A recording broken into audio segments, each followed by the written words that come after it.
Julian thought he was untouchable. He stood in the middle of the courtroom, flashing a winning smile, convinced he had just pulled off the robbery of the century. He had stripped his wife, Elena, of everything, her home, her savings, and her dignity. He bragged to his friends that she was weak and that her family was nobody. But Julian made a fatal calculation. He forgot that silence isn't always weakness. Sometimes it's the calm before the storm. He didn't know that Elena's estranged father wasn't just a retired old man. He was a nightmare waiting to happen. And by the time Julian realized who he was really up against, it was already too late. October 14th, 2023. The Grill, Midtown Manhattan. The champagne in Julian Thorne's glass cost more than most people's monthly rent, but tonight, the price tag didn't matter. Tonight, everything tasted like victory. To the single life, Julian announced, raising the crystal flute high. The light from the chandeliers danced in the golden liquid. Sitting across from him in the plush leather booth was Marcus, his lawyer, a man with a shark's grin and a moral compass that pointed wherever the money was, and Sophia, the woman Julian had been seeing for the last 6 months. Sophia was 23, with ambition that matched Julian's, and a lack of empathy that made them a perfect match. "You really cleaned her out, didn't you?" Marcus chuckled, loosening his silk tie. "I've seen brutal divorces, Julian, but that settlement, that was art, leaving her with the 2014 Honda and the debt from the failed gallery business. Genius." Julian took a sip, savoring the burn. "Elena is soft, Marcus. She always was. She thinks the world runs on kindness and fair play. I just corrected her worldview." He looked at Sophia, who was busy scrolling through Zillow on her phone. "Are we getting the lake house, baby?" she asked, not looking up.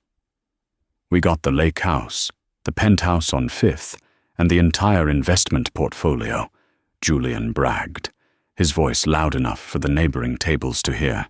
He wanted them to hear. He was 42, the CEO of Thorne Logistics, and he had just shed the dead weight of a 10-year marriage to a woman who, in his eyes, had ceased to be useful. "She didn't even fight for the stocks," Julian laughed, shaking his head in mock disbelief. "I hid the assets in the shell company in the Caymans, just like we planned, but honestly, I don't think I even needed to." She just sat there in the deposition, staring at her hands. It was pathetic. "What about her family?" Sophia asked, finally looking up. "Didn't you say her dad was some scary guy?" Julian burst out laughing, a harsh, barking sound. "Scary, Arthur. The guy is a recluse. He lives in some cabin in upstate New York. He spends his days growing tomatoes and reading old books. He wasn't at the wedding, and he wasn't at the divorce hearings. The man is a ghost. Elena hasn't spoken to him properly in 5 years. He has 0 power. He's a nobody." Julian felt the vibration of his phone in his pocket. He pulled it out. It was a text from Eleanor. "I'm packing the last of the boxes. I'll be gone by 8 p.m. Please don't come back until then." Julian sneered and typed a reply. "It's my house now. I'll come back whenever I want. Be out by 7, or I'm throwing your trash on the curb." "Trouble?" Marcus asked. "Just the help clearing out?" Julian smirked. "Let's order another bottle. The vintage Dom Perignon. Put it on the company card. Technically, since the divorce was finalized at 4 p.m., she can't touch a cent of the company funds anymore." They drank until the city lights blurred. Julian felt like a titan. He had built Thorne Logistics from a mid-sized courier service into a shipping empire, or so he told everyone. In reality, he had used Elena's inheritance from her grandmother to jumpstart the business 10 years ago, a detail he had conveniently omitted from the court records. He had climbed the ladder on her back, and now that he was at the top, he had kicked the ladder away. You know? Julian slurred slightly, leaning in close to Marcus. The best part isn't the money. It's the look on her face when the judge read the decree. She looked broken, like a porcelain doll someone stepped on. You're a cold bastard, Julian, Marcus laughed. I'm a winner, Marcus. There's a difference. Julian checked his Rolex. 7:15 p.m. Let's go, Julian said, standing up and swaying slightly. I want to make sure the rat is actually gone. And Sophia, you should come. You can start picking out curtains. The rain was coming down in sheets as Julian's black Mercedes G-Wagon pulled into the driveway of the expansive estate in Greenwich, Connecticut. The house was a sprawling colonial masterpiece, white pillars gleaming in the headlights. It was a symbol of everything Julian valued: status, wealth, and appearances. As the headlights swept across the front yard, they illuminated a solitary figure standing by the curb. It was Eleanor. She was standing next to a beat-up sedan, the 2014 Honda Accord the judge had graciously allowed her to keep. The trunk was open, and she was struggling to fit a large cardboard box inside. She was soaking wet, her brown hair plastered to her face, her beige trench coat dark with rain. Julian honked the horn long and loud, startling her. She dropped the box. Books spilled out onto the wet asphalt. Look at her, Julian sneered to Sophia as he parked the car. Tragic. He stepped out of the car, not bothering to open an umbrella. He wanted her to see him in his bespoke suit, unbothered by the elements, while she drowned. I told you 7 o'clock, Elena, Julian shouted over the sound of the rain. It's 7:45. You're trespassing. Elena knelt on the wet ground, frantically trying to gather the books. They were old leather-bound volumes, some of the few things she had asked for. I'm going, Julian. The car wouldn't start at first. Please, just give me 5 minutes. Sophia stepped out of the passenger side, holding a designer umbrella. She walked over, her heels clicking on the pavement, and looked down at Eleanor with a mixture of pity and disgust. You need help with that?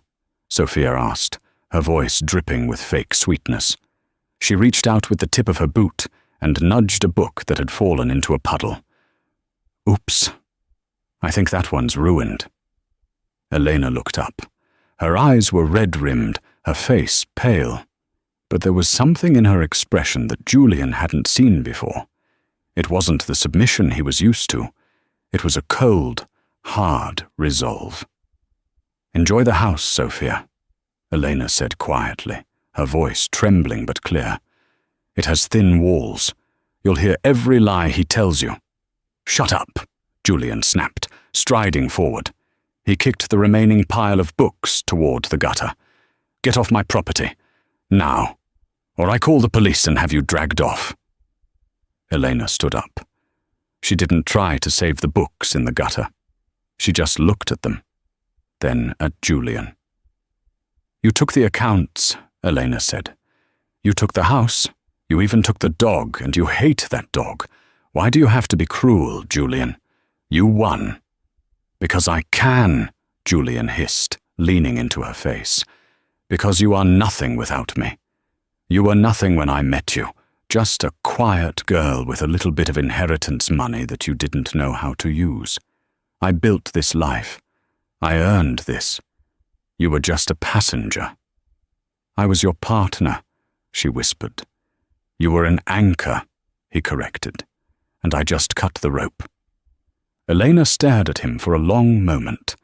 The rain ran down her face like tears, but her eyes were dry.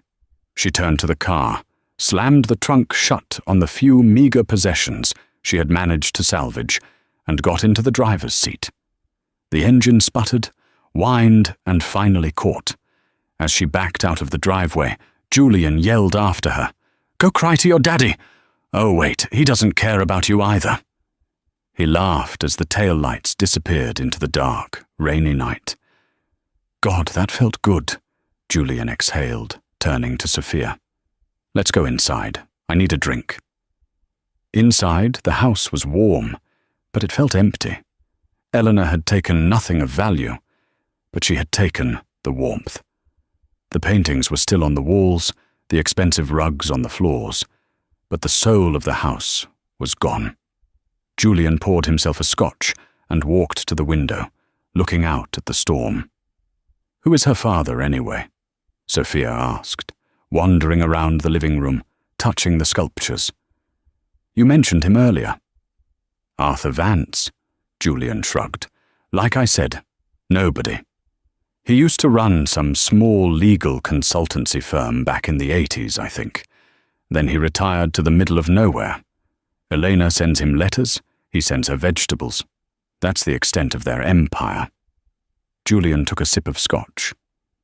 "I checked him out years ago when we got married. His credit score was average. He had a modest pension. Zero threat. He's probably in a nursing home by now. Meanwhile, 150 miles north, the rain was falling just as hard in the Catskill Mountains. A small, unassuming cabin sat at the end of a long, gravel driveway. Inside, a fire crackled in the stone hearth. The man sitting in the leather armchair didn't look like a tycoon. He wore a knitted cardigan and corduroy trousers. He was 72 years old, with thinning white hair and hands that looked like they had worked in the soil for decades. The phone on the side table rang. It was an old landline. Arthur Vance picked it up. "Hello? Dad?" The voice was small, broken. "It's Elena." Arthur's grip on the receiver tightened. His knuckles turned white. He hadn't heard his daughter cry since she was a child. "Ellie, what's wrong? Where are you?" I'm at a motel off I-95, she sobbed. "He took everything, Dad. Julian. He took it all. The judge believed him. I have nothing left. I don't know what to do." Arthur listened as his daughter poured out the story. The humiliation, the cheating, the hidden assets, the way Julian had kicked her books into the gutter. Arthur didn't interrupt.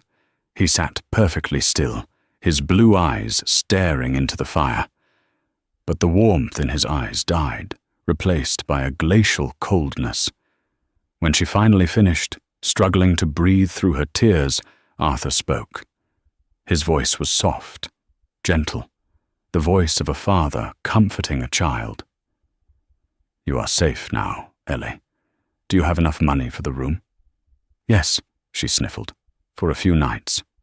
"Good. Get some sleep. Tomorrow, drive up here. The guest room is ready." "I feel so stupid, Dad," she whispered. "You warned me about him 10 years ago. You said he was a wolf." "Wolves are only dangerous until they meet a bear," Arthur said calmly. "Ellie, listen to me. Did he brag? Did he gloat?" "Yes," she said. "He told me I was nothing. He said he won." "Good," Arthur said. "Arrogance makes men careless." "What are you going to do?" she asked, hearing a shift in his tone. Arthur reached over and picked up a heavy black notebook from the table. He opened it to a page marked Julian Thorne, Contingencies. "I'm going to make a few phone calls," Arthur said. "Julian thinks he divorced a housewife.